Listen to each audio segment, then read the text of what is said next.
আপনার বাসায় যদি আলু আর ডিম থাকে তাহলে আপনি বানিয়ে ফেলতে পারেন এই মজাদার স্ন্যাক্স রেসিপি। তো দেরি না করে চলুন রেসিপিটি শুরু করা যাক। প্রথমেই নিয়ে নিলাম দুটি আলু। আলুগুলোর চামড়া ছাড়িয়ে নিচ্ছি।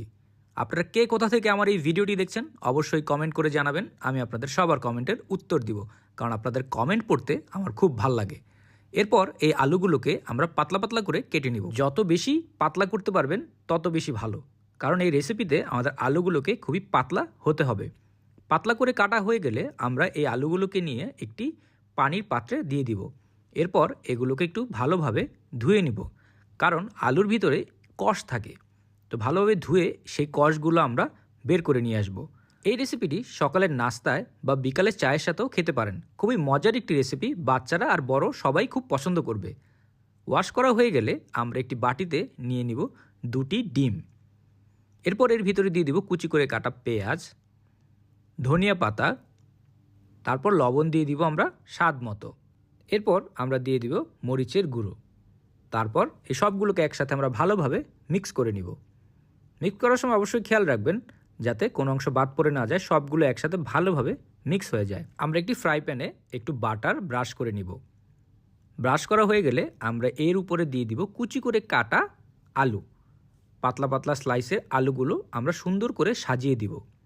দেখতেই পাচ্ছেন, আপনারা ঠিক এইভাবে সাজিয়ে দিলে দেখতে সুন্দর লাগবে। এরপর আমরা এই আলুর উপরে দিয়ে দিব সামান্য লবণ। লবণ দেওয়া হয়ে গেলে আমরা এর উপরে দিয়ে দিব গোলমরিচের গুঁড়া। তারপর একে ঢাকনা দিয়ে আমরা 10 মিনিটের মতো রান্না করব। 10 মিনিটের মতো রান্না করলে আলুগুলো সেদ্ধ হয়ে আসবে। এরপর এর উপরে আমরা দিয়ে দিব আমাদের ডিমের মিশ্রণটি। পুরো মিশ্রণটি আমরা চারিদিকে ছড়িয়ে দিব। এরপর একে ঢাকনা দিয়ে আমরা আবারও রান্না করব। এখন আমরা রান্না করব 5 মিনিটের মতো। 5 মিনিট রান্না করা হয়ে গেলে আমরা ঢাকনা খুলে এর উপরে দিয়ে দিব চিজ। আমি এখানে দিয়েছি মোজারেলা চিজ।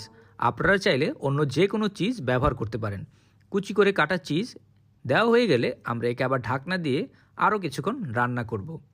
5 মিনিটের মতো রান্না করলে আমাদের চিজগুলো একদম নরম হয়ে আসবে। 5 মিনিট রান্না করা হয়ে গেছে, আমাদের স্ন্যাক্স তৈরি হয়ে গেছে। তো দেখতেই পাচ্ছেন আলু আর ডিম দিয়ে আমরা একটি মজার পিৎজা রেসিপি তৈরি করে ফেললাম। আপনারা চাইলে এর সাথে টমেটো বা সস সব কিছুই ব্যবহার করতে পারেন, কোনো সমস্যা নেই। তো দেখতেই পাচ্ছেন খুব সহজেই আমরা ঘরে এরকম একটি মজার স্ন্যাক্স রেসিপি তৈরি করে ফেললাম। এরকম মজার মজার রেসিপি পাওয়ার জন্য টোস্টেড বাংলা পেজকে ফলো করবেন।